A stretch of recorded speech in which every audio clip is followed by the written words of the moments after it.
Scurrying to the dressing room to get the replacement. Not the ideal beginning for a player who lives on his nerves. But it's the World Cup, it's Wembley, it is what it's all about. A 10-game test to be passed to reach the 1994 finals. The first examination now against Norway, sure to be a stern one. Graham Taylor, including 4 players from the semi-final side of Italy. Stuart Pearce, Des Walker, David Platt and Paul Gascoigne, of course.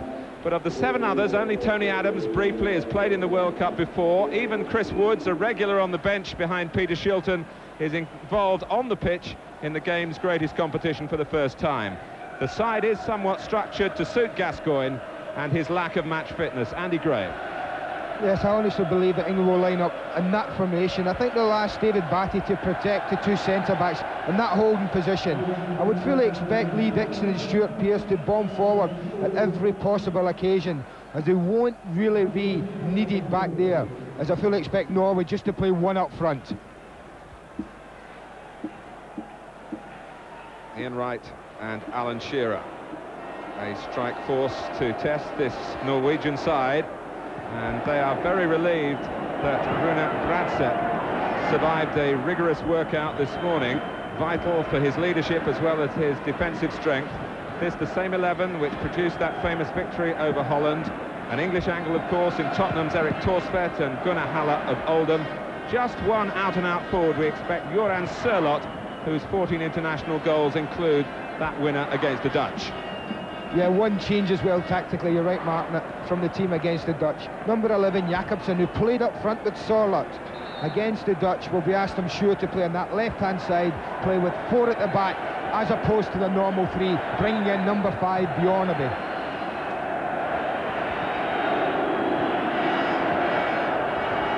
Well, FIFA are adopting a worldwide policy to help standardise refereeing. Arturo Bricio Carter comes from Mexico City. I'm sure it will be of no influence tonight, but the Carter part of his name can be traced to grandparents who hailed originally from Liverpool.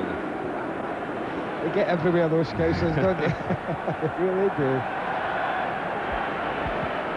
Well, Paul Gascoigne, the Pied Piper to the fans throughout the land. He's shown again the unhappy knack of putting both feet in it off the pitch, but when those feet make contact with a football, he's in his natural surroundings. The bigger the occasion, the better he likes it.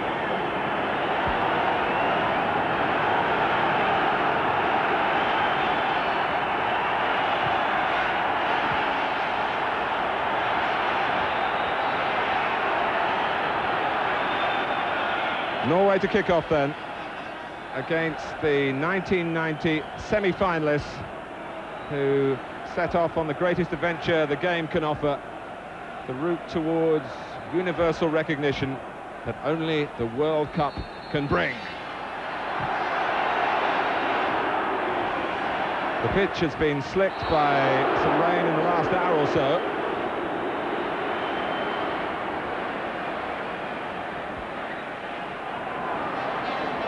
Gascoigne has pushed right up into the Norwegian half, just behind the 2 front men, and he's obviously got freedom to roam and rove, and you would expect Shearer and Wright to do likewise.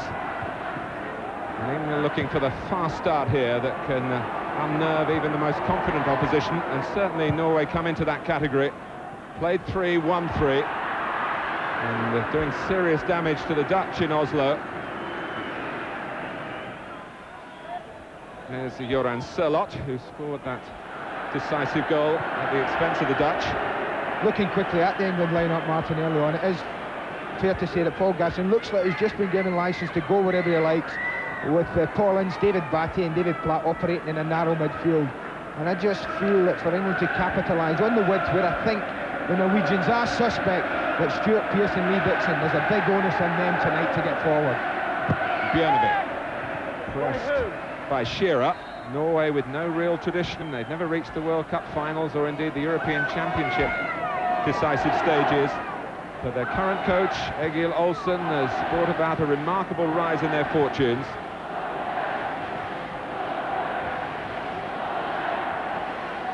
It's Bjornaby with the throw.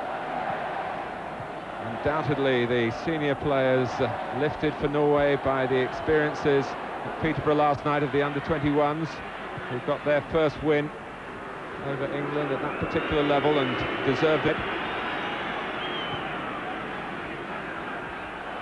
Here's Pearce.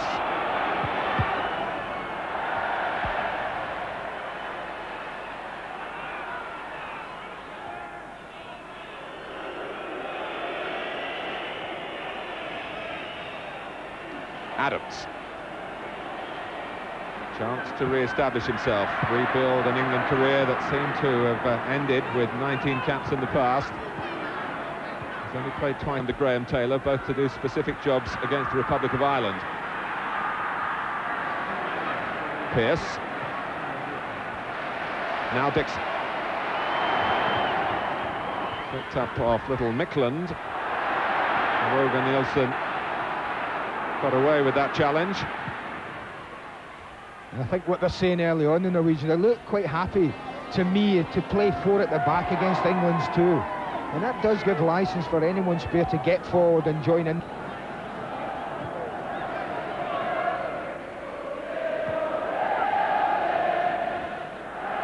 Walker, who's been settling in Italy in a defence that hasn't been the strongest. Sampdoria have conceded 8 goals in the 4 league games that Walker's played in.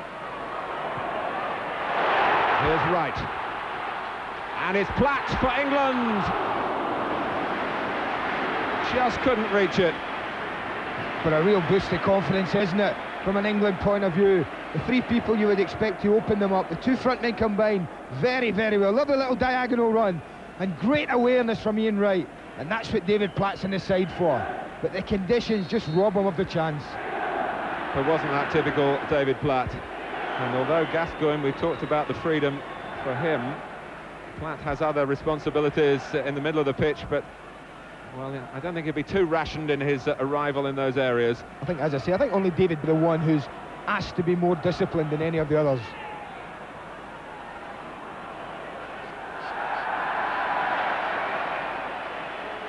Well, Woods went for a ball. I'm sure it would have been a goal kick. It flicked off the head of Surlott as he jumped with Adams. Maybe it was simply the willingness to keep the game going that got to the England goalkeeper then. To set a pace here, it's always been part of the theme of Graham Taylor's teams.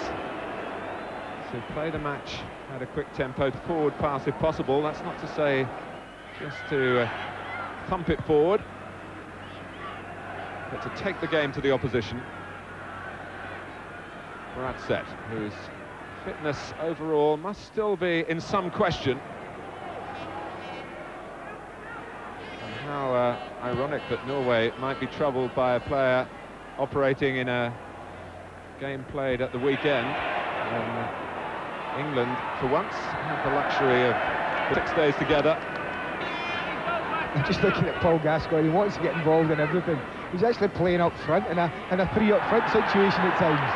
There's Gunnar Halle of Oldham Athletic, who's had some success against Pearson club football this season and did well against England's captain here. Just a little warning, wasn't it, to Stuart Pearce? I know at Oldham, Mark, they're very keen to get Gunnar Halle in a recent game at Boundary Park playing against Stuart Pearce. And I think the scoreline that day, the score that day, Gunnar Halle had a big part in that game. So Stuart Pearce will remember it. I'm sure the Norwegian bosses remembered it as well. Surlott. Right. And the ball goes the way of England. The linesmen, incidentally, both come from Spain. And as I said at the start, we have a Mexican referee, just as we did in the climax of the World Cup in Rome.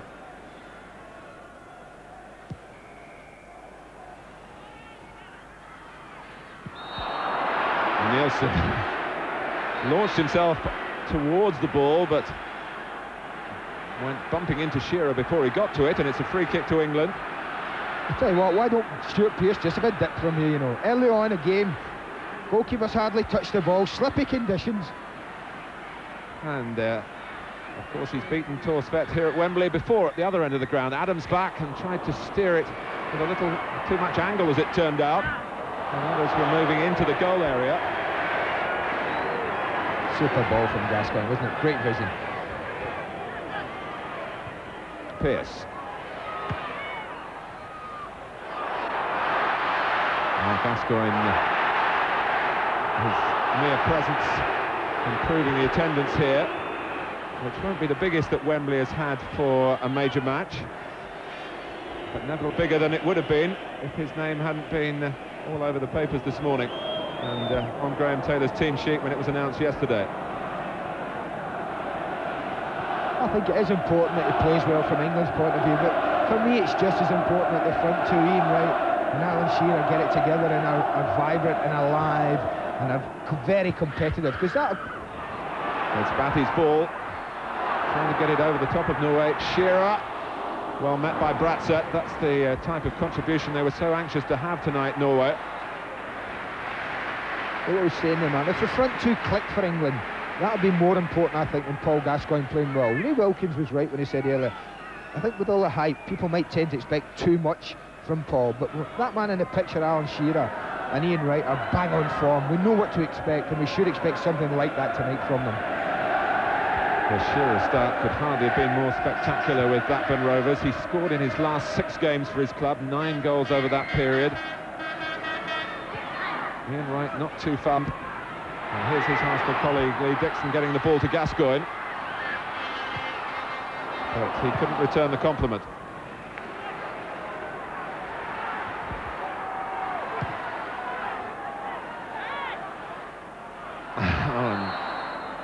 That has to be called a foul throw. It slipped. It's greasy, as I say, with the rain that's really only been coming down in the last hour or so. And Lee Dixon was in too much of a hurry then.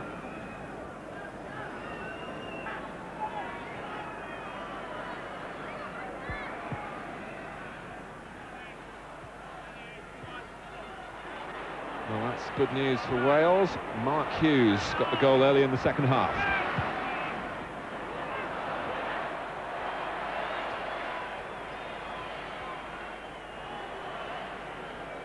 And that's not the kind of areas we really want to see David Platt operating in tonight.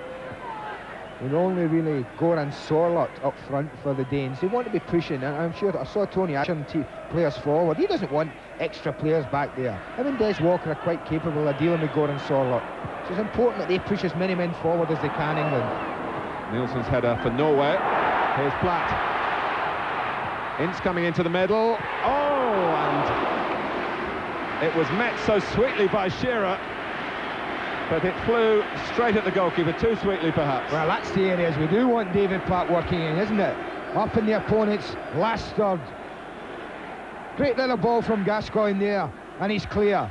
Pulls a great ball back here, and the man in form, Alan Shearer, can do no more than that. It's a very powerful header, but Eric Torsford's very happy to see it come straight at him. And what was also looking good for England, 3 players attacking the cross.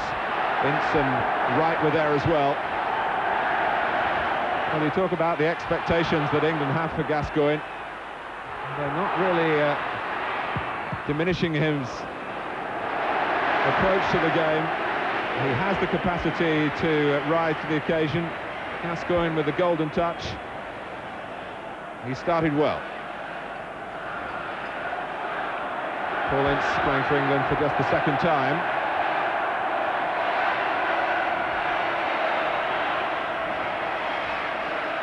Adams joined by Ince and Wright. Shearer is there by the near post. Gascoigne will take the corner. Shearer got to it.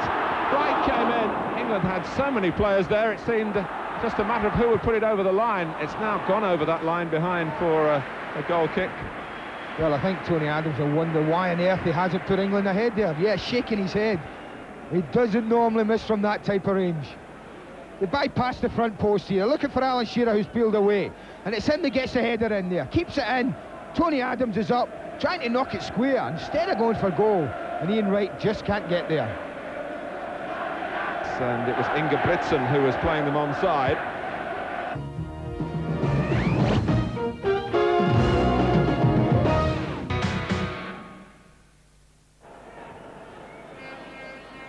It's a flick from Platt, met by Bratsett. Adams. Wright couldn't pull the ball down. Eric Torsvek kicking it away there. He's had one or two problems this season with the back pass lure. I suppose all goalkeepers have had that. Oh, and it's off Bratzett. It had a golden moment for him, but I'm afraid he'll look back on it with a bit of disappointment. Well, you have to put it down as a chance, don't you? A striker of Ian Wright's capabilities would have been expected to do better there. But it was confusion as the ball bounced off Bratzett. And Wright, well, there was the chance to turn that dream into reality.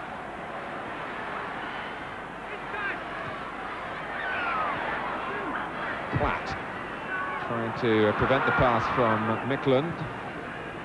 Two involved again here, and Micklund releasing it, but not at the time that suited Sørloth and Jakobsen, who were working hard to make a forward position, but had just lost their concentration for an instant. They've got a good pace to the game, this England side at the moment, Martin. They've just got to keep it going.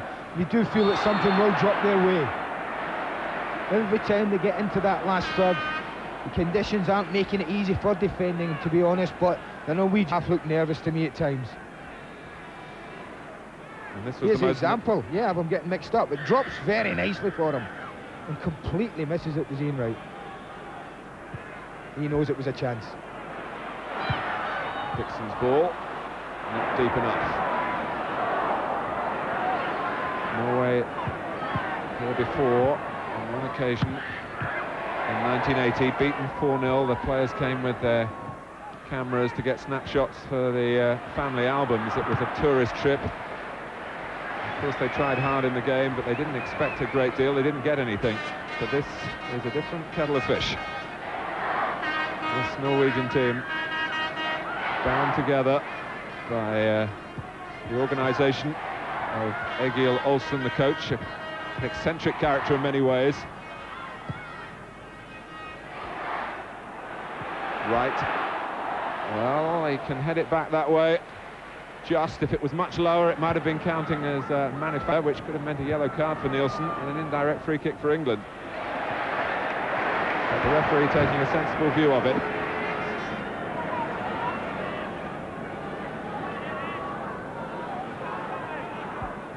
Well, we talked about the opening 20 minutes, Andy, and they've nearly been completed. And although England have shown plenty of promise, it's still 0-0. Yeah, it's a first big milestone if you're in the Norwegian camp. 20 minutes, will have said, if we're 0-0 at 20 minutes, we can go from there. Tapping for me, from England, to suggest that their confidence should be high. They won't be too disappointed that they haven't scored, because they've created 2 or 3 good openings. All they've got to do is keep going at them, because they really don't look secure at the back, the Norwegians. It's another attacking wave here with Platt. Anyway, down to 10 men. And that might suit England. Oh, and Wright is offside. He's missed the target in any case. It was deflected across to him. The flag went up. He does have this eagerness to please that sometimes seems to put too much tension into him, Ian Wright. Yeah, I think you can see they're definitely offside. But what's promising, I think, is an area where I thought Norway might be weak, and that's wide, is that David Platt on 2 or 3 occasions already in the first 20 minutes has got himself free on that outside left, inside left position, wide of the back 4, and really has caused a problem when he's got the ball. 31 goals for Arsenal in 40 league appearances, Ian Wright. It's a wonderful record that's really forced him back into the England side. Well, they're struggling here, Martin. They're calling for a stretcher.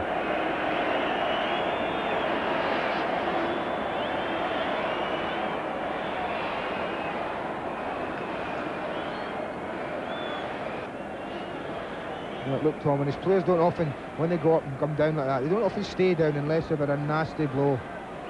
He's in the header there with Alan Shearer. There honestly didn't seem to be any contact in the air. I just wondered if when he landed,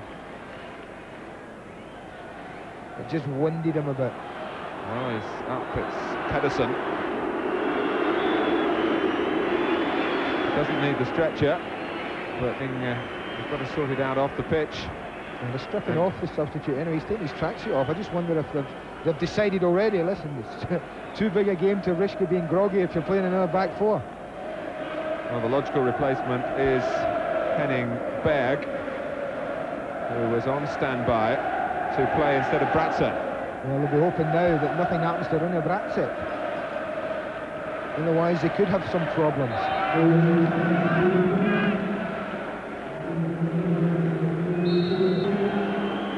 It's only Berg's 4th international appearance. He played in the summer against Scotland.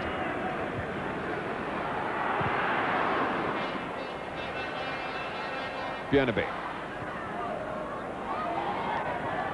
Jakobsen.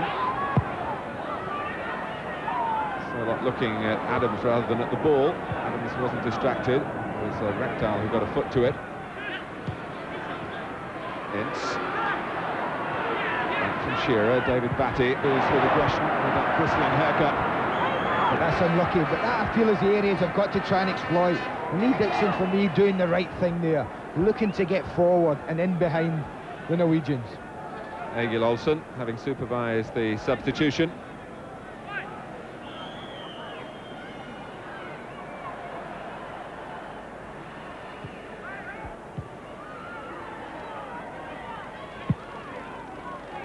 Lee Dixon was taken off at half-time in Spain to give David Bardsley an opportunity. I think the feeling in the England camp is that Rob Jones, if he can get fit again, and he's played a reserve game this week, I understand, for Liverpool, has the opportunity to be England's first-choice right-back. But Graham Taylor knows what Lee Dixon can do.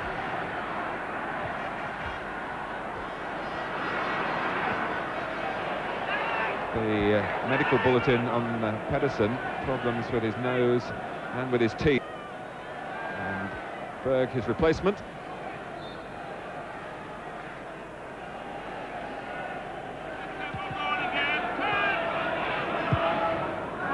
Gascoigne lofting it with accuracy.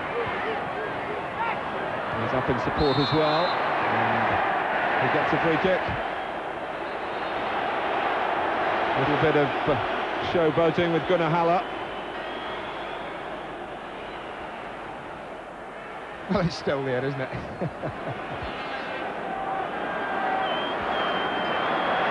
Gascoigne will take it. England massing on the edge of the goal area. And these are situations that I know Graham Taylor works awfully hard on the training pitch. Any free kick from this type of area. Just watch the movement in that box.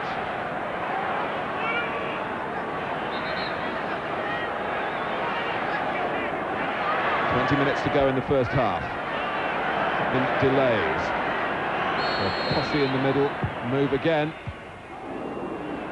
And it drops for Dixon. Walker. Everyone but Woods was in the Norwegian half, but the ball quickly out of it. Defended up well, the Norwegians. They're not easy to defend when you put as many people as England do into that 6-yard line. Norway 6 internationals unbeaten. Denmark, the last team to them back in April. It's a 1-0 away defeat. No disgrace in that after what happened I think only one defeat in 11 internationals as well, Martin, isn't it? I mean, that is a good record for any international side.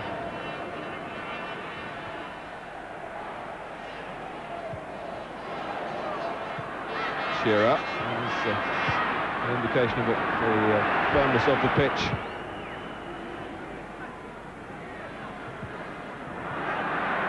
Comes to get the better of Jakobsen in the air.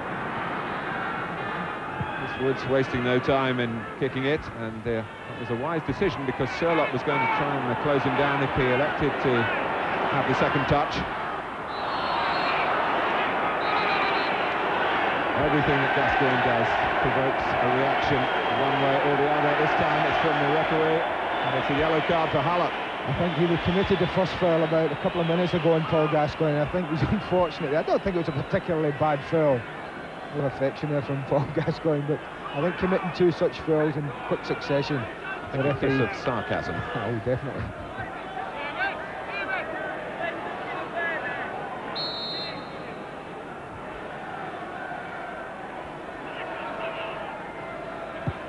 Pearce with the free kick then. Wright trying to get under it, and he does.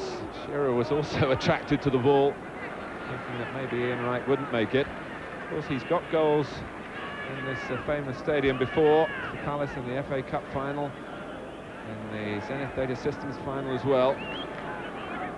Just looks a little more nervous, and that's understandable. Playing for his country, but those nerves have got to be conquered in front of goal. I don't think missing the chance would have helped him early on, Mark, but he's just going to settle down. The things that have been good enough to get him into this England side will be good enough to keep him there, if he just believes in himself. Shearer. Right, made up the ground very quickly. It's arriving on the scene as well, making it difficult for Björneby, whose clearance only reached David Batty. Shearer. That's very cleverly done indeed. Batty. And Wright couldn't attack the ball. Thorstvedt was looking anxious. It was a cross deep and dropping away from the goalkeeper. Lovely play between Shearer and Batty.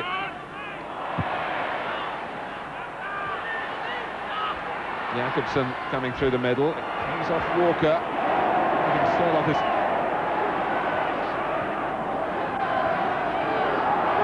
Pearce trying to overpower Göran Sørloth.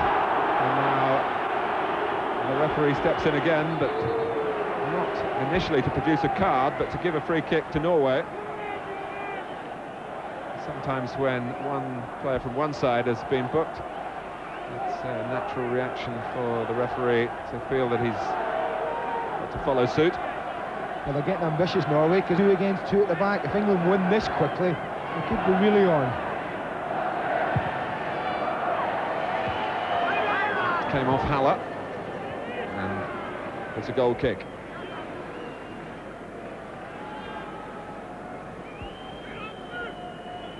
Well, from the team that played in Spain, Mark Wright carried the can for the defensive shortcomings. David White, Nigel Clough and Andy Sinton also omitted. And the replacements, Tony, David Batty, Gascoigne, of course, and Ian Wright. Norway able to pull on a more settled approach. It hasn't given them total comfort here. They wouldn't have expected that. And as the minutes tick by, of course, the question of Gascoigne's lack of match fitness comes into play. I must say that talking to him, he would love to go the full distance here, so we shouldn't be Graham Taylor's thinking. It obviously will be judged in the context of how the overall match is going. It's trying to channel it to Gascoigne there. Here's Platt. I think if Paul Gascoigne's as fit as everyone says, there is no reason in a game like tonight that we can't go the distance, because really his defensive duties will be limited. He won't be asked to do an awful lot. Purely simply because England will have enough men, I feel, to cope with any attack that Norway throw at them. Quickly then to get to the free kick. And the ball at his feet. It's in a danger to Norway. Dixon's cross.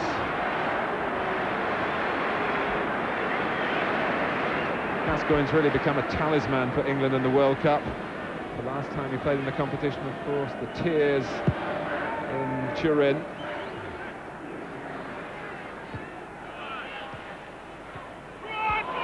Offside against Wright. Not by much.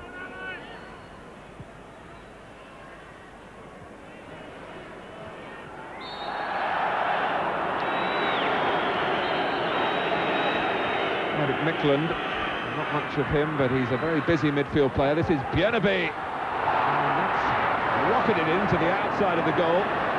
Well, he's got a tremendous left foot stick, Björneby, and England really went to sleep after they conceded a free kick. Norway were very alive, and he's not frightened to hit them from here. I think give Chris Woods credit. I think on target, I think Chris Woods would be saving this. Björneby hasn't been included in the matches against San Marino. They've opted for extra attackers. But he contribute to the offensive side of Norway's play, coming from his duties on the left-hand side of the defence.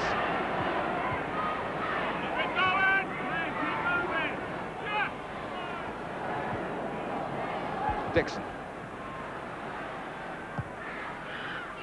Nielsen at the back of Shearer. The ball went with them. Batty.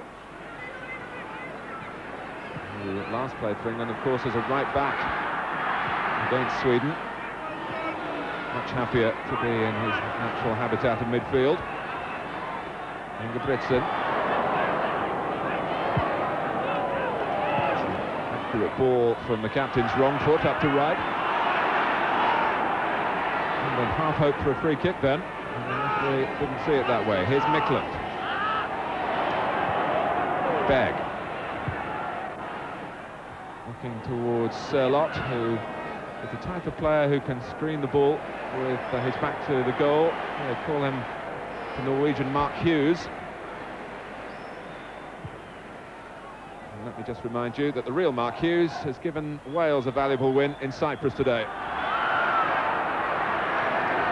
They look happier now, the Norwegians, Martin. They've settled after that 20-minute non-stop, but the pressure from England, when they really went at the Norwegian, they've settled and look a little bit more happier. I think now this is the time when England have got to be patient. They've got to put some passes together, try and stretch the Norwegian back four a little bit and not make any mistakes at the back. Sørloth. The free kick given against Dixon. England started here on a wave of confidence, plenty of warmth for them in the stadium. But the longer it goes on without a breakthrough, in the last 9 internationals, the morale not at its highest, and Norway now have a chance to draw first blood.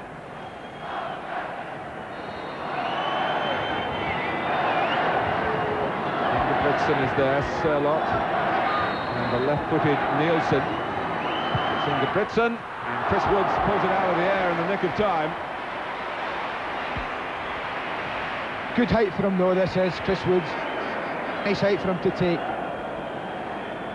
It was well hit, and the reason it didn't produce a goal, really, it wasn't quite hit hard enough. Certainly the direction was good, just skimming the hair of the players in the wall. For Woods, remember, making his World Cup debut, although it's his 36th international. He's had to wait a long time. Yeah, he's been patient, hasn't he? Header from Jakobsen and then Sørloth. Jakobsen again. As soon as England get the ball, Norway take up their shape. Very much this way in the under-21 game last night. Well, the number 8 Rekdal does a good job for the Norwegians. He's the one that prompts the play. Someone said he was like the Norwegian Ray Wilkins. In many respects he is, and as soon as they lose the ball, he gets straight back. He has a look round, sees where Paul Gascoigne is, and he heads off into his area, because Paul's the one who's normally the spare one. Batty. Ince. Gascoigne allowed to turn. And opts to take another turn. Finds a handball. Not given, perhaps because England had the ball in any case. And Norway come out with that strong line of midfield players again, and they support Sørloth. It was aimed for Haller, but Adams saw it coming. Oh, Mikland very nearly won it back when England might have been caught having to turn. Instead, Batty ploughs on.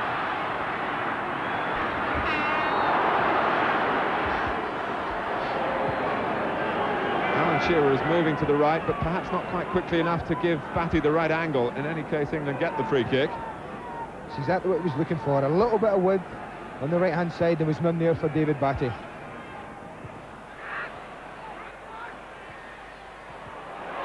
Good work from Pearce.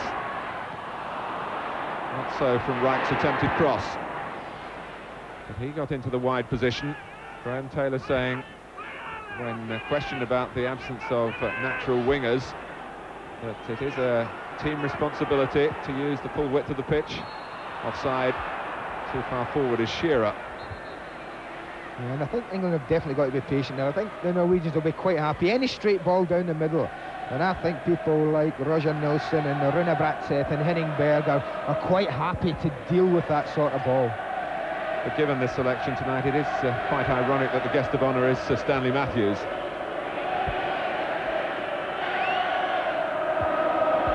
But as it has been pointed out over the last 24 hours often enough, remember 1966 and the so-called wingless wonders.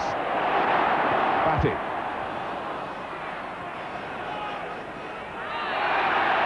There's a booking, I think, yeah. It's for Ince.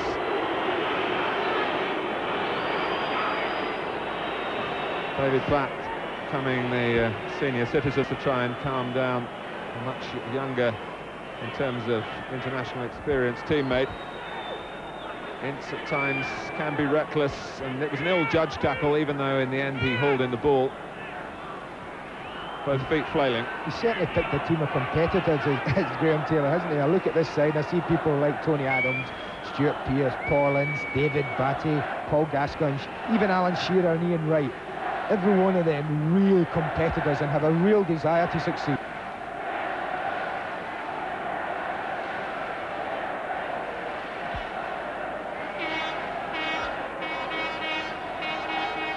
Yes, tenacity and tigerishness are words that came to mind when the England midfield was announced to support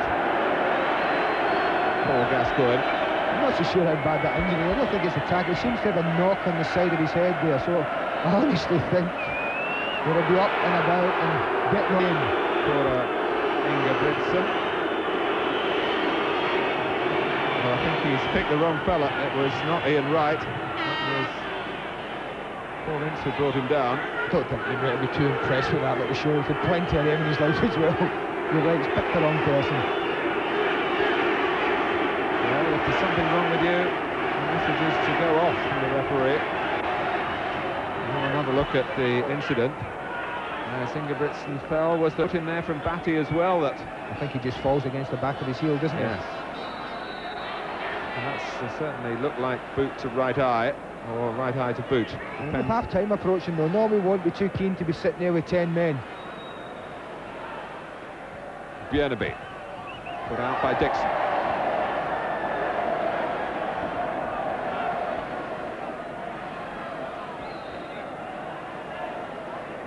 Well, I'm sure Norway were prepared here for the physical of tonight's game. Talking to players in the camp, they expected perhaps England to hit more longer balls than they have done into the heart of their defending. Ingebrigtsen is back with us. Throw from Bjørnebye. Big time in the game, we're just reaching Mark, the 40th minute mark now. If England could snatch one, I mean, what a boost that would be going in at half-time. But if the Norwegians can hang out, then you can certainly see their confidence will get a real shot in the arm in the 15-minute half-time break. Well, this is one way, perhaps, to find a route to goal. It's a corner conceded by Bradseth from some distance. Up comes Adams with 4 goals already for his country, which is double the amount that Gascoigne's got in fewer games. Amazing, isn't it? Gascoigne will take the corner. Jumping, but doing so unfairly. It's fascinating watching the set pieces, Mark, it really is, because there's such good movement from the England players, and the Norwegian players have obviously been very well disciplined in their marking jobs. They're making it really hard for England players to lose them.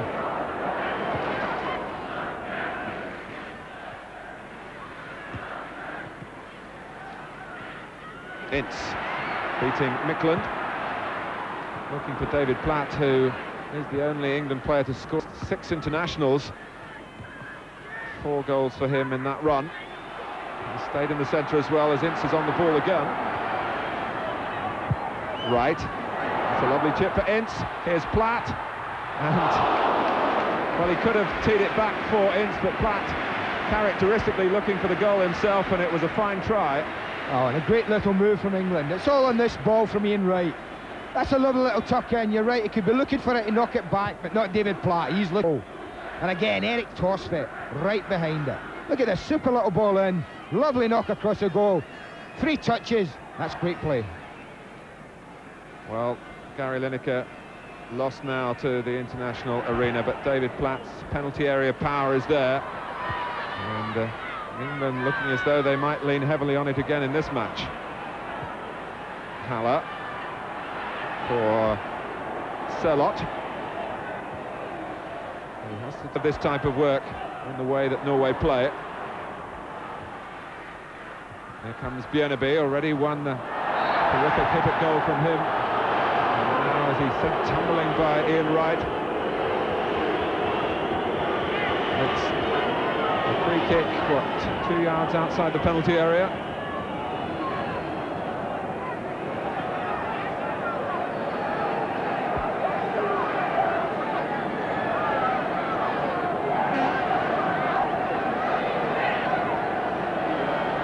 Ingebrigtsen and Nielsen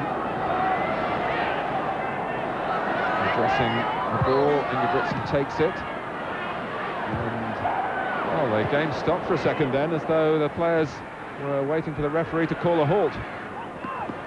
Good header by Pearce, the clearance completed by Shearer. Well, what I think happened is he was trying to get the wall back and hadn't blown his whistle, and I think they took a quick free kick, and everybody just stood around. No goals here. Any other World Cup qualifiers of particular relevance. So, no goals so far, but Wales have won in Cyprus.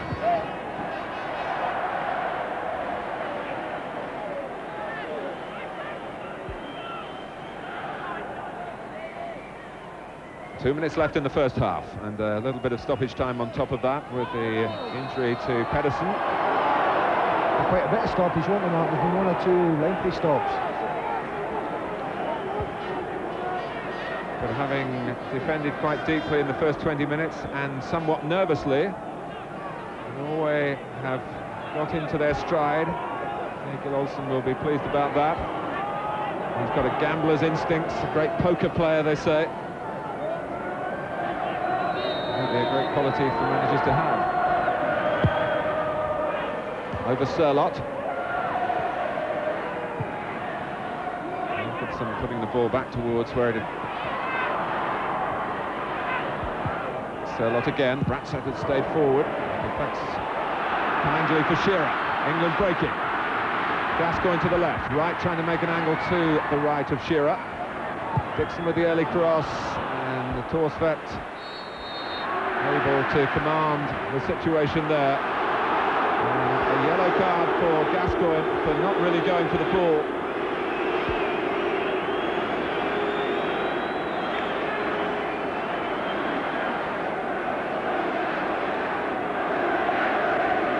You see it here, I mean, this is food and drink for the goalkeeper. And you see Paul there, just having a little go there at Roger Nielsen, and the referee's right on the spot to see that. Just a little bit of frustration, I would imagine. Well, it's not what you want to see from the country's most gifted individual, the elbow being brandished there. But genius sometimes goes hand in hand with instability. Chris Woods having to worry a little more than he would have liked to get the ball away.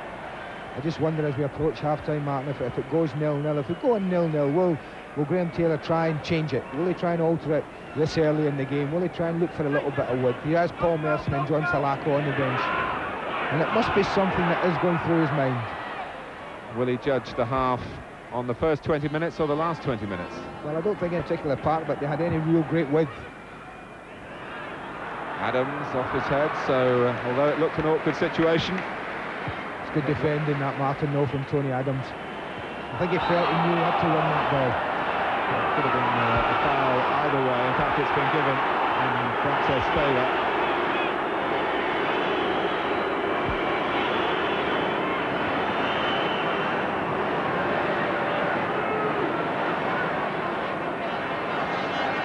Well, we could have 2 or 3 minutes of time to be added on. But the referee settles for one, which is surprising given the substitution of Pedersen that's took its time. Gascoigne has a yellow card to his name after his first half for England for 20 months. England started brightly, Ince also booked there as well, but that brightness didn't produce a goal. Norway got stronger after that. We'll have the views of two England greats of the past, Glenn Hoddle and Ray Wilkins. That'll be to the break. Let's have a look at one or two of those England chances in the first half. Here they come. Ray Wilkins and Glenn Hoddle, our guests. Glenn, Alan Shearer here. Yeah, it's a little bit of, you know, Gaz is picking up a lot of room in that position, playing off there, not really picking him up for man. He's found Bloody out there. And he's made a good run. I mean, if that goes in, you say that is a good goal. I don't think that was a hell of a great chance, but he's got in there, his body weight's going forward, he's made a diving header, and at the end of the day, if that goes in the corner, you say, what a hell of a goal. What about this one, Ray? Yeah, it's a good corner, good header back from Alan Shearer. We were a bit puzzled why Tony Adams didn't go for goal, but even so, when it's come across, I thought Ian Wright might have done a little bit better on the far post. And this I mean, a bit of a mess in its creation, but a good chance here for Ian Wright. Yeah, a little bit of a mix-up here between the two Norwegian defenders, but Wrighty really has got to keep his eye on the ball and just try and tuck that away. He's tried to hit it with his instep, and I felt there, really, if he kept a cool head like he might have done playing for Arsenal and just, you know, side-footed it, and kept a better contact on the ball rather than going to blast it. OK, well, we'll take another break. Give us a chance maybe to talk a little bit more back here at Wembley in a moment or so. No goals at half-time. We'll be back. Our reporter in the tunnel, Nick Collins, has had a word with Paul Gascoigne at half-time, and the message is that he's really enjoying the freedom that Graham Taylor's given him in this particular system. He obviously feels that if he was 100% fit, he would be able to use it to greater advantage, but he expects to go on and be an influence in the game. I think the one thing Glenn Hoddle mentioned there, he said he would like to see him drop a bit deeper at times. I think at times, one thing he's done wrong for me, he's played almost as a front man, up alongside Alan Shearer and Ian Wright. And his strengths really are him going and getting the ball and turning and running at people or picking out passes. And just at times he's tended to be too anxious, too keen, I suppose, in his enthusiasm to get forward, too far upfield. So, 45 minutes to go.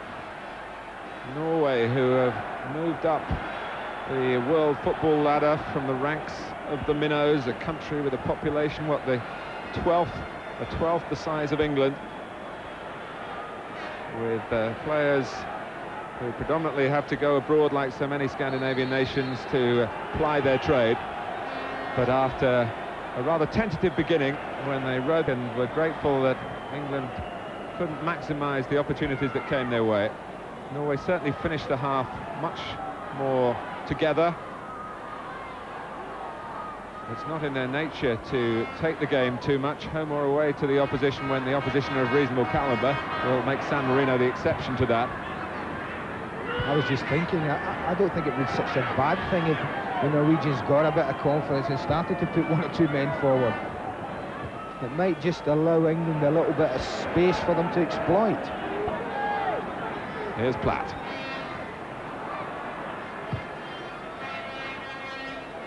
Well, it was the type of forward ball that perhaps Graham Taylor would have instructed his midfield men to play. Alan Shearer that time couldn't take up a position to reach it from Platt. One thing Andy and I were talking about at half-time that Norway have done particularly well, Gunnar Halle knowing all about Stuart Pearce. And Pearce hasn't been able to get any of those buccaneering runs going down.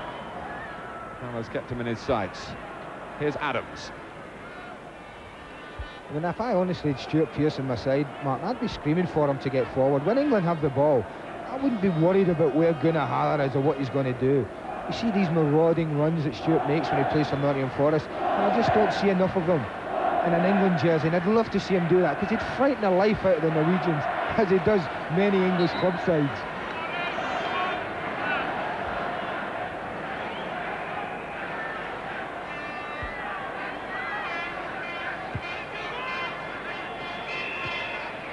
Rekdal.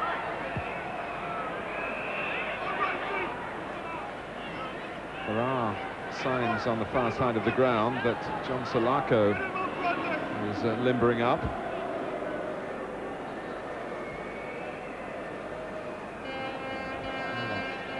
Graham Taylor and Phil Neal perhaps debating that very subject, when to make a change, if a change. Certainly would be a rethink if Norway got a goal, and they've got a free kick right on the edge of the D. In an area where they have the firepower as well to trouble Chris Woods, if they connect with one. Minnie Jakobsen, who never stops talking, is a real personality player. He really does epitomise the bounce in the Norwegian psyche. Certainly beyond the line in this up, looks like it might fancy this, but they have many options there, the Norwegians. Ingebrigtsen, we've seen before at set pieces in the first half. Sørloth as well. Dixon, 4 players. I think Wilson showed us a glimpse of that shooting power against San Marino, didn't he?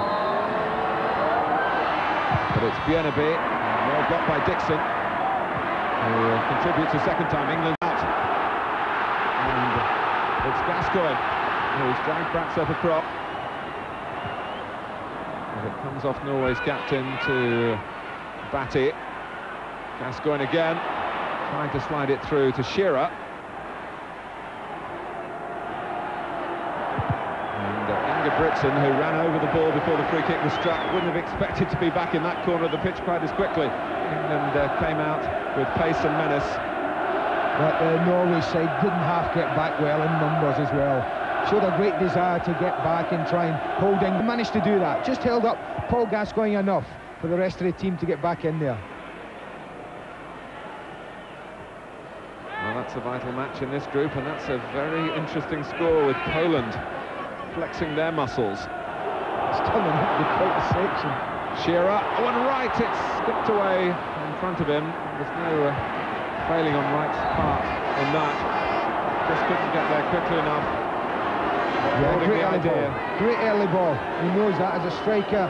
You all played in early, in between the space, between the back 4 or the defenders and your goalkeeper. Alan Shearer produced that cross. The conditions didn't help Ian Wright. As soon as it hit the ground, it skidded away from him.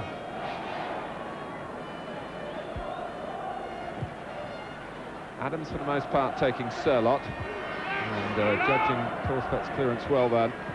Ingebrigtsen, Rekdal, who's a holding player in midfield, organising the others around him. In fact, in his club side in Belgium, he plays much more forward. Across from Berg, skewing out off Tony Adams.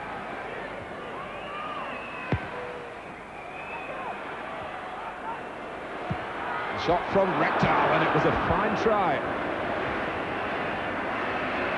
Just reacting, anticipating almost where the ball might come out of the England penalty area. Great example for young players this was, of actually watching the ball onto your foot. And this is difficult, it's a skiddy surface. Look at the way he watches it, gets his knee over it, but just can't keep it down. Well, he was a 20-goal man in Belgian football last season. But as I was saying just prior to that, his role for his country is just to sit in the middle of midfield, push others on. Forward too quickly from Platt. Bienabe. Bounced off Dixon the right way for England, but reacted quickly. And Dixon came in and gave away the free kick.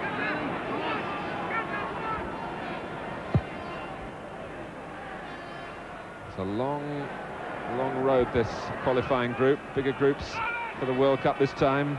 More countries in Europe to have the right to try and reach the 1994 World Cup finals. Walker in difficulties against Haller. Gascoigne.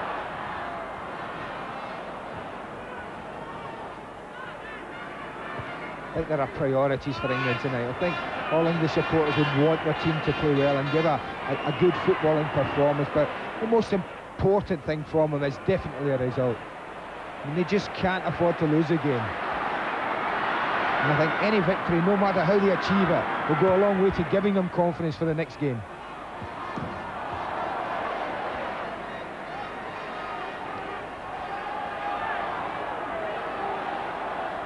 Here's Batty. Now Pearce.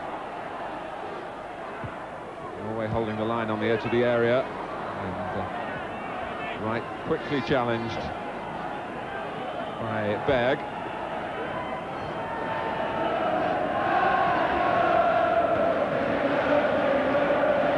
The crowd trying to play their part. And the England players will be grateful for that. Gascoigne can lift them all sky high.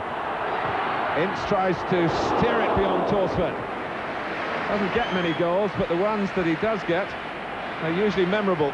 But again, it's all about Gascoigne, wasn't it? When in an area where many players would be looking just to cross it in from there. Great piece of skill, spots Paul Ince. His first touch let him down slightly. Took it on his left side instead of his right and was only able just to screw it wide. Wright doing well to involve Pearce again. Good advantage played by the referee, and Wright was flattened. And Pearce in the end has to settle for the throw. Wright's picking himself up, and Gascoigne is picking England up. It's David Batty's shot. Well, that's the message, isn't it? Get the ball to Paul Gascoigne in a one-on-one situation. Look at him, urging the fans, come on. Perhaps he knows he hasn't got an awful lot of time left in this game, Martin, because he certainly started the second if he means business. And England are getting their shots towards goal, but not in the goal. First inch, Ben Batty, Gascoigne at the heart of both attacks that carried much greater weight. Platt. Batty again. Now Dixon. It sounds like Wembley now.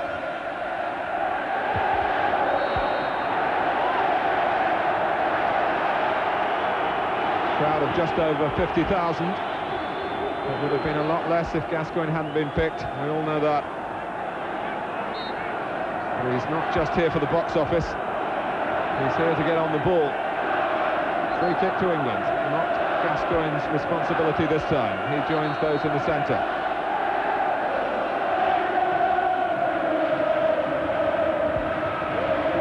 Now Pearce. Was the wall close enough? Was it indeed handball? Whatever happens, Pearce is going to get another try, and Gascoigne says take it from where the ball hit the wall. The referee may not agree with that, is he? Yes, he's bringing it in. Well, it was handball. Slightly nearer Stuart Pearce range, isn't it? That 2 or 3 yards. I did see him score a corker against Coventry in a cup tie a couple of seasons ago from this sort of range. Well, he'll be more interested in shooting perhaps now. Here comes the captain. Goal! David Platt applied the touch. England's World Cup campaign is underway at Wembley. And a Stuart Pearce special that opened the door for them, wasn't it? He'll be a relieved man. But that's a free kick Platt knows all about. Look at the way he goes in the near post. Just a touch is enough. It's drilled for goal, there's no doubt. But the touch was needed because Torsvett had it covered otherwise. David Platt seeks out the scoring position again.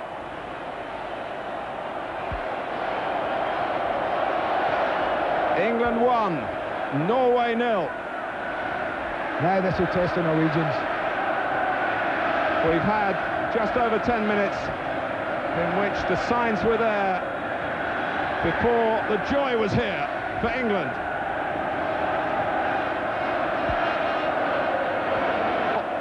How much longer can Platt keep popping up with them?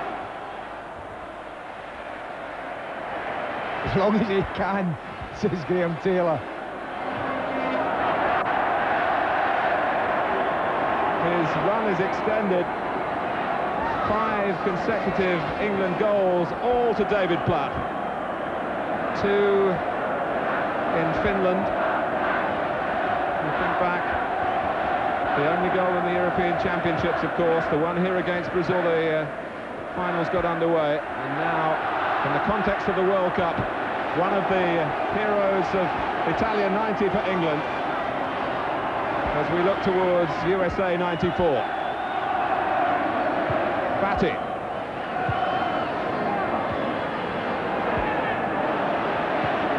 Batty's header, Gascoigne, Pratt's in the middle again, Gascoigne taking Pratt on.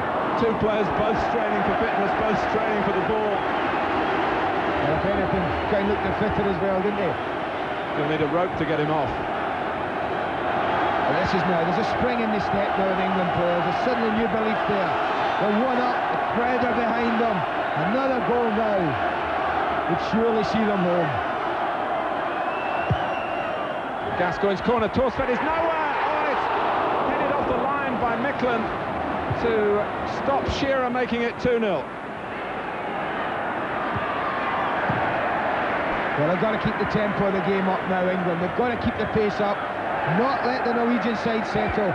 Get it forward, play it properly, of course, but get it forward and put the defence under pressure. But Alan Shearer came oh so close there. Erik Thorstvedt misjudged, But Eric Micklund, that's why they put players on the post.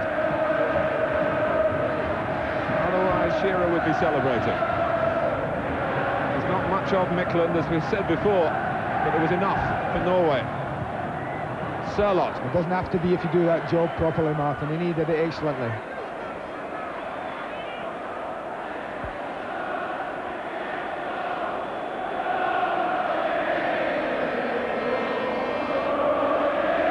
Well, the vigorous start to the first half didn't produce the breakthrough. And England tailed away before half-time after that. But they've come out purposefully. And this time there has been reward. With Ince and Batty peppering away at the goal. There was the feeling that Norway might not survive for much longer.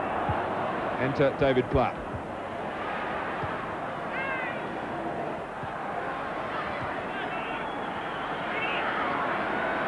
Haller. I was also thinking, Martin, at that time, what a difference a couple of yards has made to England. Stuart Pearce with the first attempt at the free kick. He hadn't a shot in his mind. He was looking to play the ball into the area. It moved a couple of yards and suddenly his eyes got bigger and he saw glory ahead of him and he drilled it towards that near post area. And David Platt got the touch. But this is the Alan Shearer one. I actually think it takes a touch after he heads it. Just there, the goalkeeper gets his hands on it, but Eric Micklund stops his team going 2 down.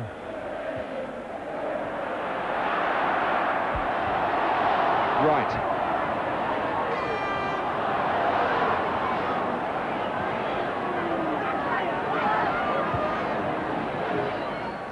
Here, now Batty. Gascoigne can turn. Platt had to bend his run to try and stay onside. Gascoigne was aware of that, used width instead. In from Dixon, out from the other number 2, Nielsen. And given the pain that Stuart Pearce has borne with great fortitude from the penalty shootout against Germany, appropriate that he should have a part in England's first goal of the new campaign.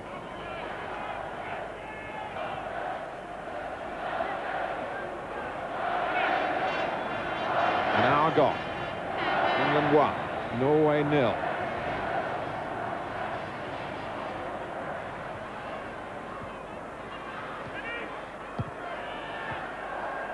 Micklund slips in. The sliding interception came from Walker. Ince couldn't quite stop the whole of the ball crossing the line. Well, now Norway, themselves, they have a problem now. They've got to come out and try and get a goal.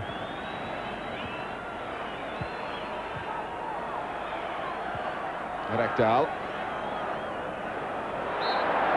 Batty has been pretty controlled in his pursuit of the ball. Not on that occasion.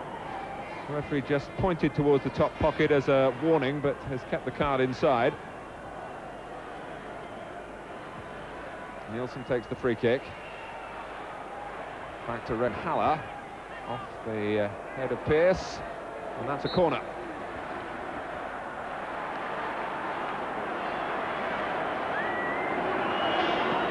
Now it's time for England to put the exultation of taking the lead out of their minds and concentrate on marking the right areas here, keeping the right opponents in their sights.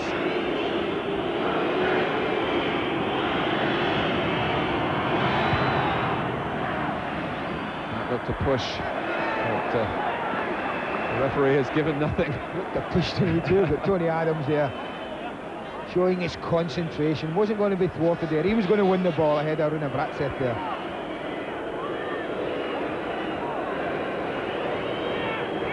It's another Norwegian corner. Ingebrigtsen to take this one. Bratseth, the usual target, but he's going to get nowhere near him. Bulleted away by Platt.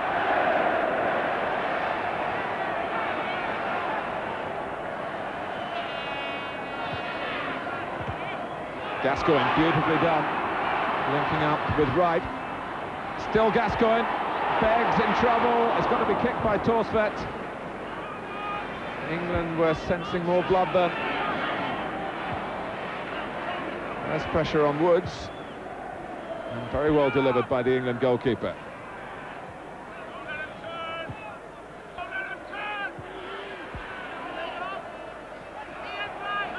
if you stand still, you're hard to pick up, really, and that's what Gascoigne's doing, and England are getting the ball to him. I don't think it's a deliberate policy, it's just tired.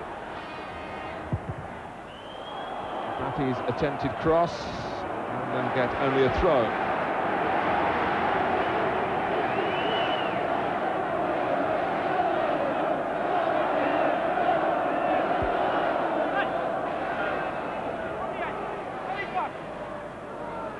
Gascoigne's on the move now.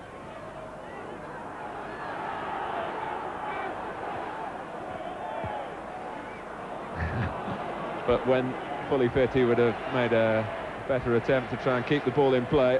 He'll be going through Graham Taylor's mind, obviously now, what is best to do, given that England have got in front. But he's certainly a major figure in the influence in the second half, even though he's significantly beginning to slow down.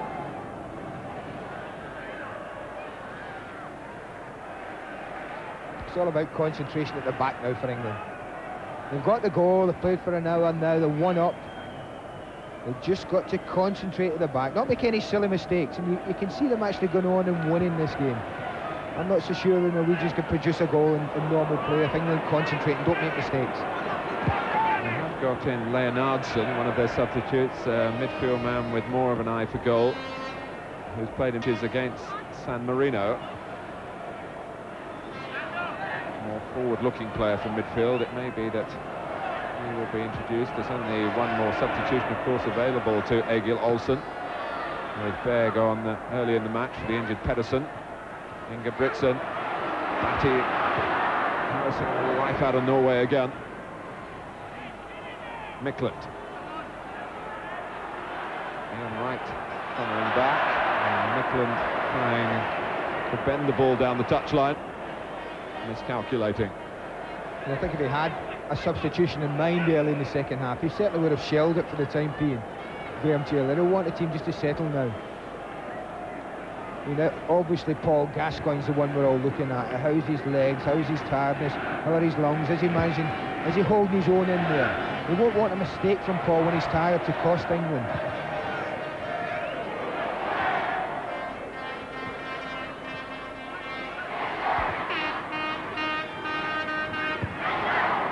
Walker showing his prime asset, his speed.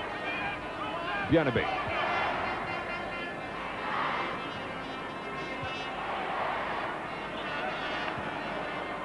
Well, if England were to win here and Holland and Poland draw, it would be a good night all round. There's still plenty to be seen through here as Norway come again. Nielsen hit Dixon. Nielsen again. Well, there was no one wide then. England having to operate in narrow positions, but Shearer forced left by the direction of the ball released by Gascoigne. And he tries one. He's been scoring from that sort of range for Blackburn. Well, he's certainly not going to get criticised for trying from that range, is he, when you see the goals he's produced already? But there's definitely some activity on the England bench now.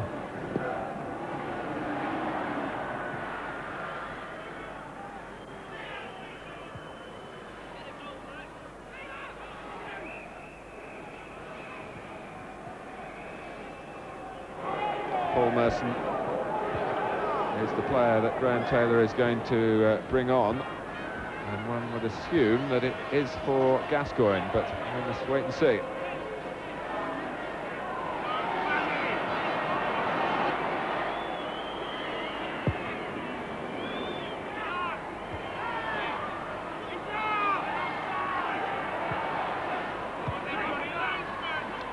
Right.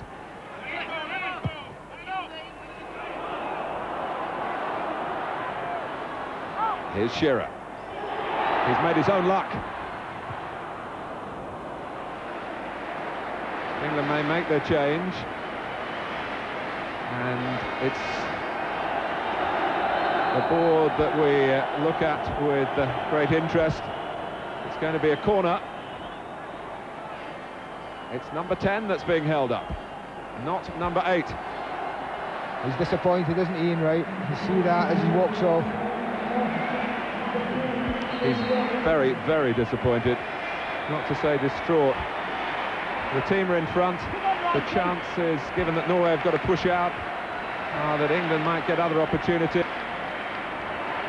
But it's Merson for Wright. The Arsenal players shake hands as they cross.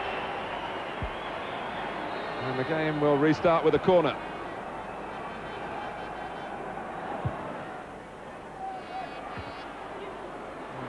Right in there again, and also Ince. I think it was actually Stuart Pearce, wasn't it? He got his head on the ball. Paul Ince there. It was David Wyeth, but he still managed to get his head to it when Eric Torsford's stretching for it. But they're obviously quite happy with Paul Gascoigne's fitness, Martin. That would suggest that taking off Ian Wright and bringing Paul Merson on as a straight swap. Merson's chances of starting the game were limited by an injury that he had when the squad linked up at the end of last week. But Gascoigne still going strong. Platt, Batty.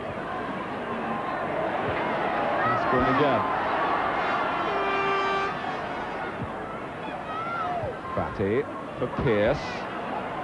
Ball waiting in the middle for England. As this private game goes on down the left-hand side, but there's purpose to it now. Merson! Hit the same part of the side netting as Bjørnebye did in the first half for Norway. But as soon as Stuart Pearce makes that run forward, defenders panic. Goalkeeper's always got it covered. Angles there, he knows it's gone wide and just leaves it. But that all down to Stuart Pearce. Basically his first real run into the penalty area.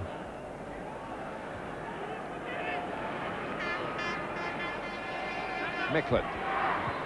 Now Bjørnebye on the burst. Getting the better of Ince. Sørloth hoping for a cross. He might still get it.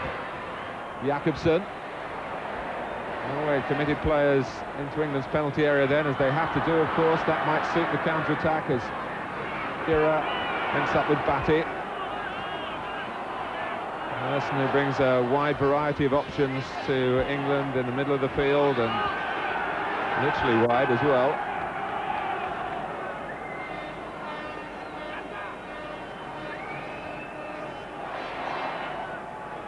Well, there will be a great weight off the manager's shoulders if a win is achieved here. Some awkward moments for England, some suggestions that this might fade away, but now they're coming strong again with a goal already scored, and Platt looking for his own second. Not promising again, looking for offside, the Norwegians didn't get it. David Platt opting for power rather than direction there, just couldn't keep control of the ball. Lee Dixon, who gets in behind them, he opts for strength across the goal rather than looking for someone. It arrives at David Platt, that's just off his shin.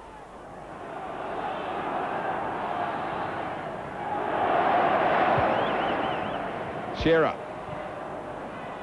There's a look about England now, but Gascoigne is moving into pretty uncharted territory in terms of his comeback and the length of time he's operated in matches.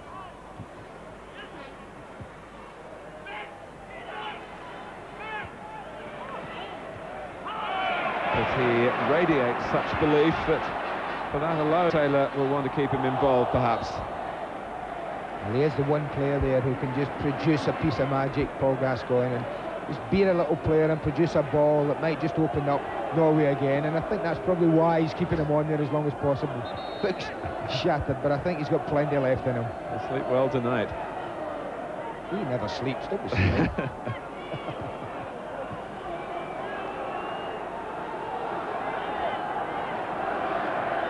That two-man rule that blocked the earlier free kick and allowed England to go, and Shearer! Oh, that's a chance, Martin. Norway could have just packed up and gone home there. A man on his type of form, you'll know he should have done a lot better than this. It's a perfect delivery, it's on his head, he watches it all the way and just fails to produce it on the target. He hits the target here, it's a goal for sure. Well, we've seen again the significance of the set pieces.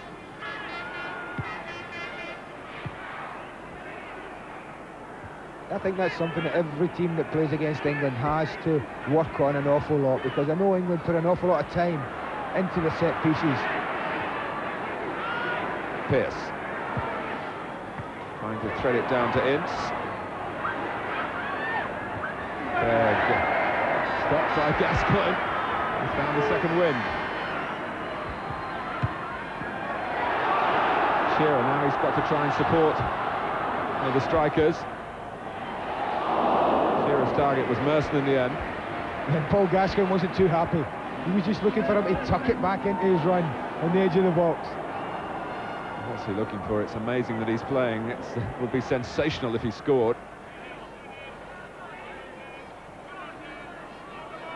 Sørloth. The longer he's on, the better news it is for English football. In fact, the better news it is for football in general, isn't it? Due to play at Wayne next Tuesday, and another match that we'll bring you live. That's Tottenham against Lazio. Oh, and it was a close one. Merson starting his run on the right-hand side, veering left, then through the centre. Just didn't bend it enough, Martin. He's got to go towards the ball a little bit there. Had he done so, would have been onside.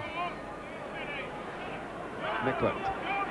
He's got to be careful not to mistime the tackle through simply fatigue, having been booked in the first half. Yeah, the referee's just in a little look at him, a little chat at him. I wonder if he's just warning him about that. It's important that he doesn't get himself into trouble now. Well, he usually does that off the pitch. Here's Bratseth. Rekdal, 2 to the left for Norway.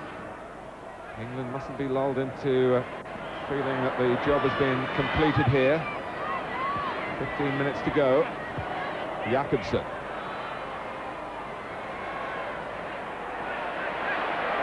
Strong work from Adams. Well defended. Watched the ball very, very well there. Jakobsen wants defenders to commit themselves, and then he can go at them, but Tony Adams kept his eyes firmly on the ball in that situation.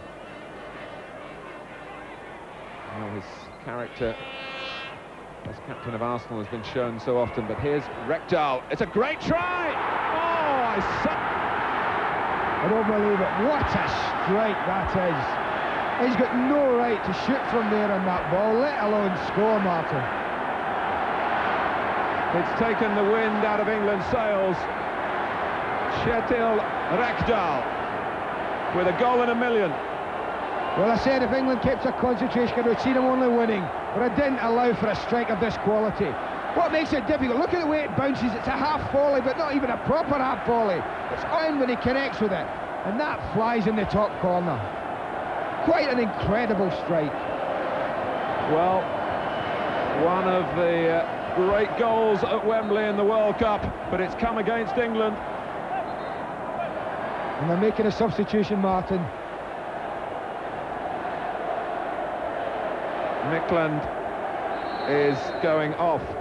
Well, you said he was the holding player, and he is that normally. But look at that. It's the control that he has over when he strikes it that's so impressive. And then Glenn Hoddle, I know, watching that in the studio, I know it's against England, but I'm sure even he would have admired that strike. Well, this is an interesting change. It's certainly a change in size, because it's the giant Jostein Flo who comes on, who's a striker, to replace the midfield man. And there's for the change than that. Sørloth has been asked to play a little bit deeper, I'm sure. Yeah, I think, let's not get carried away, they're ambitious now. What they've done is they've said to Goran Sørloth, you're back in Erik Mykland's position in the midfield area, and Jostein Flo has been told to go up front on his own. But what should have really been a 15-minute cruise for England has now turned into a very nervy 15 minutes. Here it is again. Watch the way it comes off the ground. It's about a foot off the ground when he's had to hit it. But he's done very well to still be involved. Here's Pearce.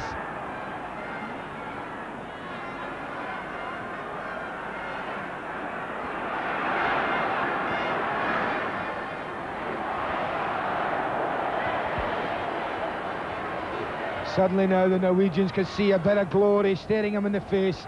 9 minutes away from what would be considered a magnificent result for them. They've got an extra step in them now. Pearce.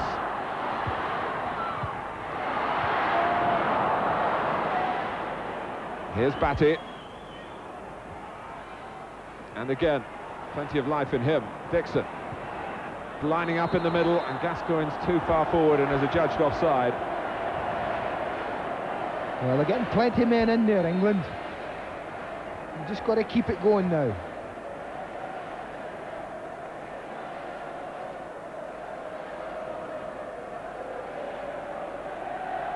Well, you think back to Alan Shearer's header that was cleared off the line, it would have been 2-0. Well, the anxiety written all over the face of England manager. The effects of a draw, the analysis of it, would be perhaps difficult to make a straightforward judgment on. Andy, you've been talking about the importance of not losing now. Well, I think it's vital. I mean, people are saying it's a game England must win. I've never believed that. It was important that they won, but I think it was the vital result was they couldn't afford to get beat against this Norwegian side who had 6 points out of 6. And I still think England can win the game from the position they're in at the moment. And I think the Norwegians they're quite happy with what they've got now.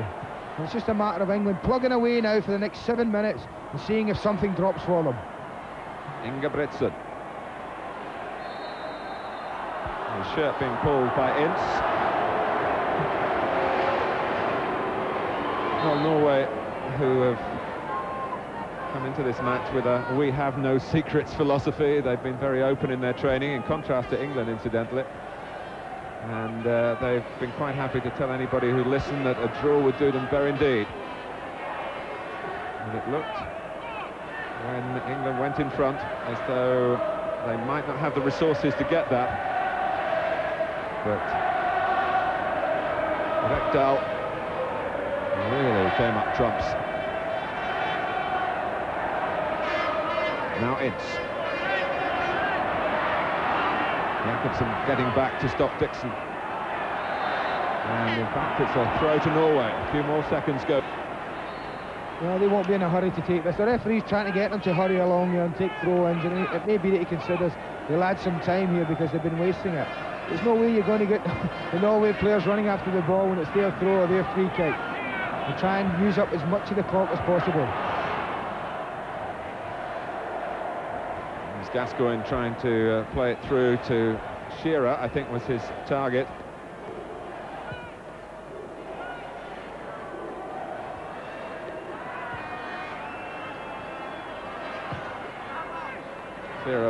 Clearance by Berg, and just over 5 minutes to go.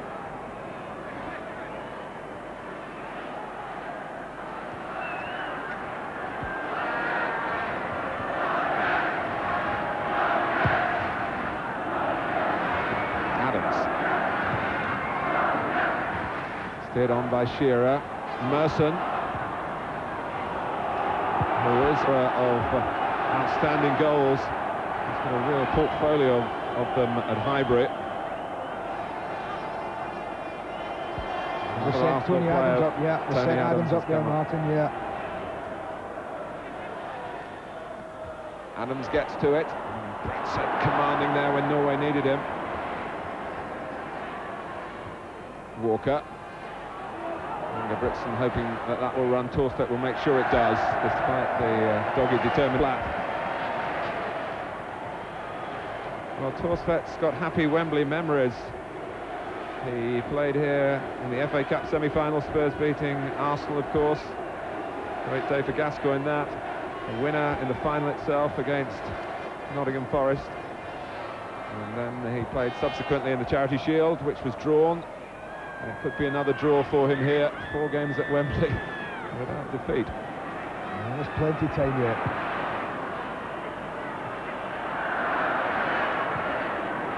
Gascoigne. That's skewed away by Adams, and England wanted something rather better than that.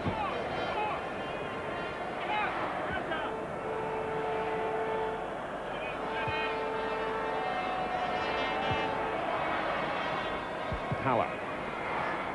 Now Berg.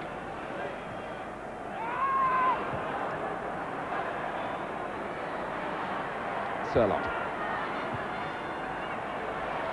For Haller, and Norway looking for a little bit extra here. Ingebrigtsen. It's a goal kick. Ingebrigtsen immediately trying to get some air into his lungs to get back to his role in midfield. That's the way they've worked throughout. Well, we always knew they were capable of doing that, didn't we?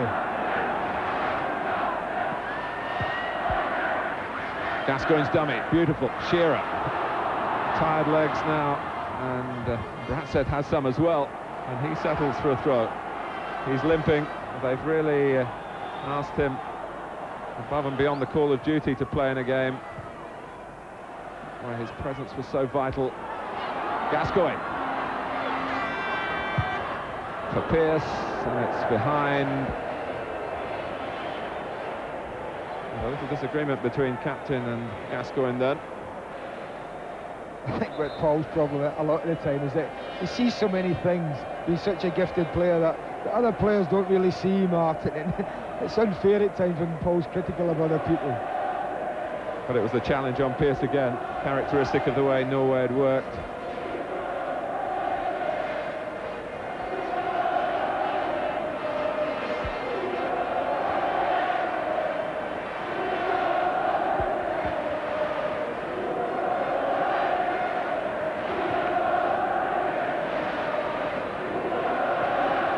Looking to see, looks like Lee Dixon who's the player down.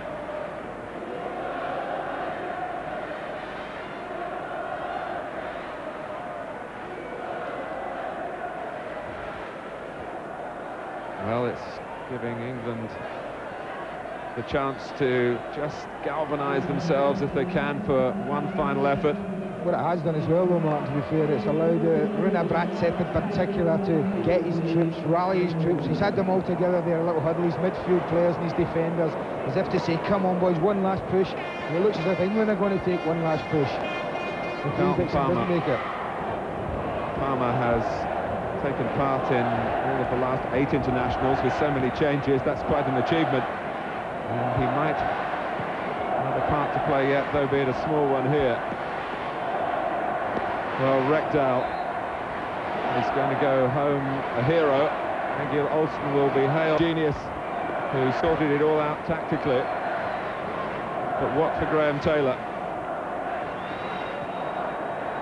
It's the performance, really, Andy, that will be analysed if the match finishes level.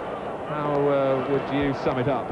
Well, it hasn't been a vintage England performance. They played a system that, again, has been a little bit unusual for them, and a system that they've been unused to. No real width in the side, and I think that hasn't helped them at times. But, I mean, I have to strengthen again with you here. It was the result was the most important thing for them tonight. Had they gotten beat, then that would be nothing short of disaster for them. I mean, if the scoreline stays the same, they can at least go from here, because this group's going to be very, very tight.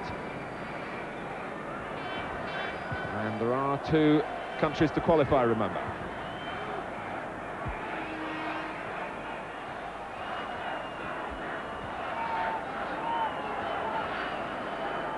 Walker. Here's Pearce.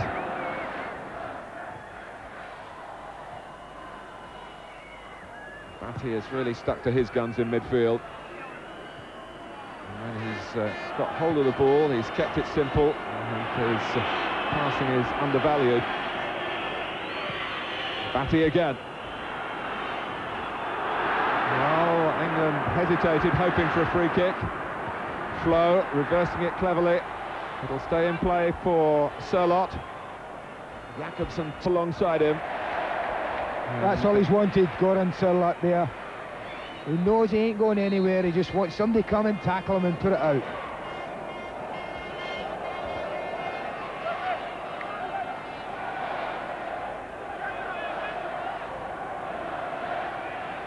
Bjørneby with the throw.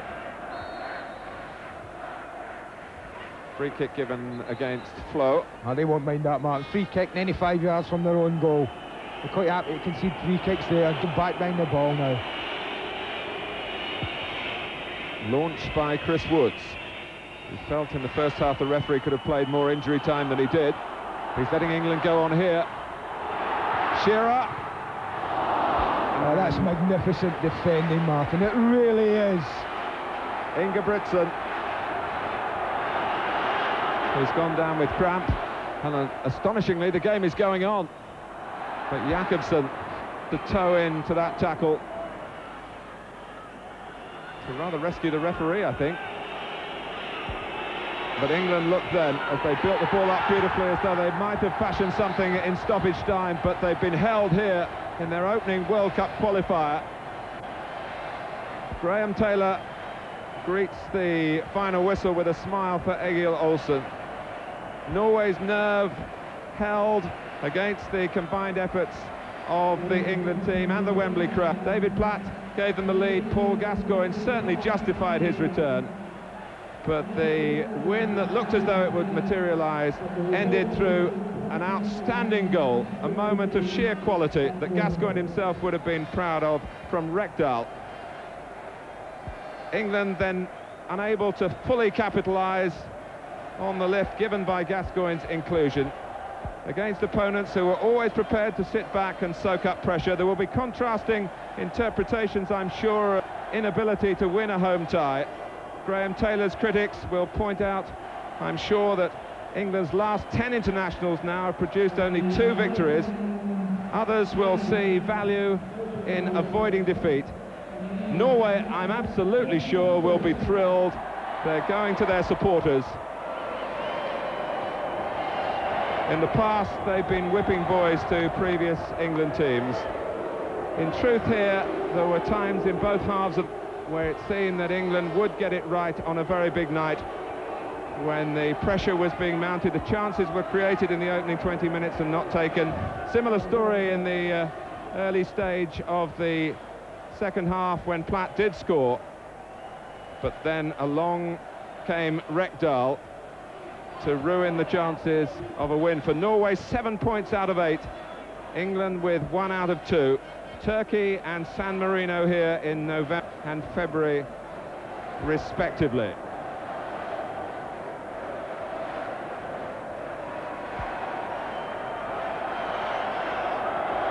Well, we'll get a reaction now from the England camp, and Nick Collins has got Paul Gascoigne with him. Well, Paul, first of all, on behalf of every English football fan, great to see you back at Wembley. That's not the most important thing at the moment, I think, is the result. I mean, we kind of feel too downhearted. I think we battled well. We could have had 3 or 4 goals. I mean, the goal that beat us, well, you can't see anything about it, you know.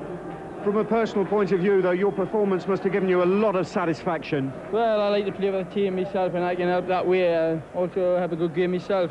I'm just sorry that we didn't win, but you know, it's the first game in the World Cup.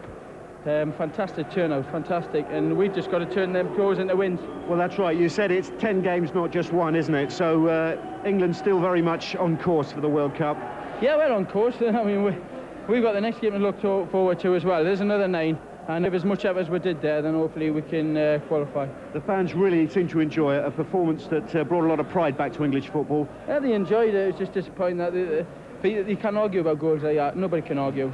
You can't argue. Paul, thanks for joining us. Appreciate that. Thank you. Paul Gascoigne with Nick Collins. 1-1 then here. The next live football on Sky Sports, that's Super Sunday. Manchester United against Liverpool, 2 o'clock. Look forward to your company then. From all of us at Wembley, it's goodbye.